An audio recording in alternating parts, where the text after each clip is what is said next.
स्वागत छ तपाईहरुलाई मेरो YouTube च्यानलमा। आज म तपाईहरुलाई फेरि यो ओरेन्ज स्पिकरको अपग्रेडेड भर्जन लिएर उपस्थित भएको छु। तपाईहरुले मेरो ओरेन्ज स्पिकर धेरै मन पराइदिनु भयो, धेरै धेरै धन्यवाद। अब यो नयाँ खालको ओरेन्ज स्पिकर छ, तपाईलाई मैले हल्का देखाउन चाहन्छु। अब यो पोर्टेबल ओरेन्ज स्पिकर भनेर मैले यसलाई नाम दिएँ। अब देखाए एकचोटी ल।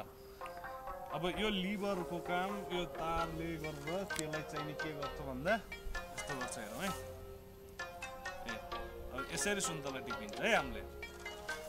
अब यसलाई बनाएको भिडियो चाहिँ नि अब म तपाईहरुलाई अब प्रस्तुत गर्छु हैन, कसरी बनायो भन्ने कुरो। अब पहिला चाहिँ नि हामीले एक दुईवटा टेस्ट गरेर हेरौँ है कसरी टिप्छ। ल हेरौँ है। अब यो सुन्तलाको गेडा नजिक लगाएर है खिचेर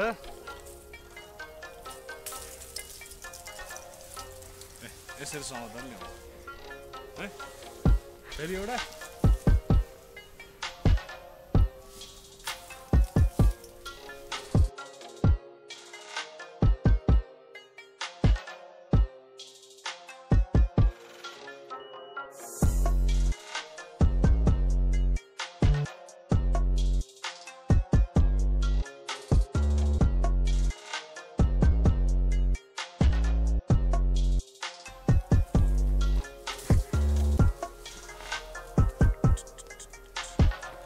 यसको चाहिँ नि फुल मेकिङ भिडियो तपाईहरुले इन्जोय गर्नु होला।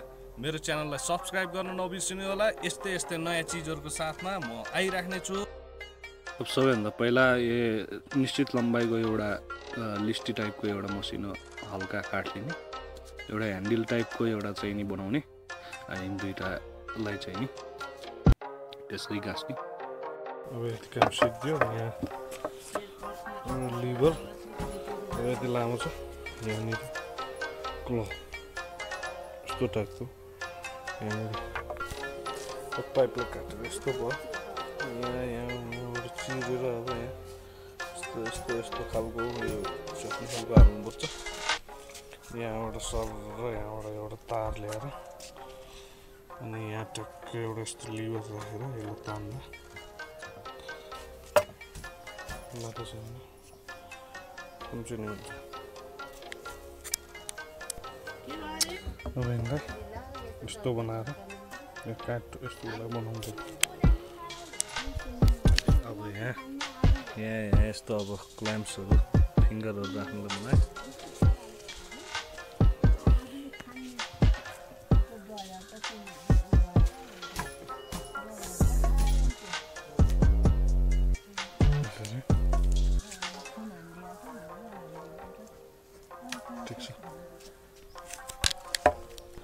अब यो बाँसकोलाई यस्तो बनाउने, यहाँ पाल पार्ने, ट्रिगरले यसरी तान्दा यो खुम्चिन्छ। अब यो तरिकाले पालो यी दुईवटालाई पनि यहाँ यसरी लगाउने है। यस्तो देखियो है क्ल्याम्पहरू। अब यसलाई ट्रिगर प्लस स्प्रिङ हाल्न बाँकी छ। अब यहाँदेखि सर र यहाँसम्म ट्रिगर अनि स्प्रिङ। अब ट्युबलाई यसरी राखेर अब यिनी स्प्रिङ इफेक्टको काम यो ट्युबले गरिरहेछ। अब यो भित्र एउटा गोलो बनाएर यिनी तिनटालाई एकैचोटि यस्तो दबाउने भयो भने यसले ट्रिगरको काम गर्छ। त्यसम्म काम भयो यो। अब मैले अब ह्यान्डलबाट त्यो जोडेर देखाउँछु। अब यसलाई यसरी यहाँ ट्रिगर राख्ने अनि यसले यसरी तान्दाखेरि चाहिँ नि त्यो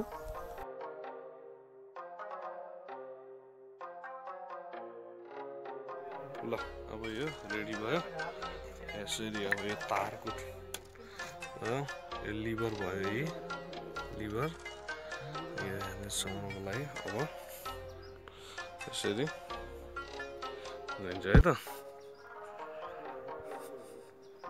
यसरी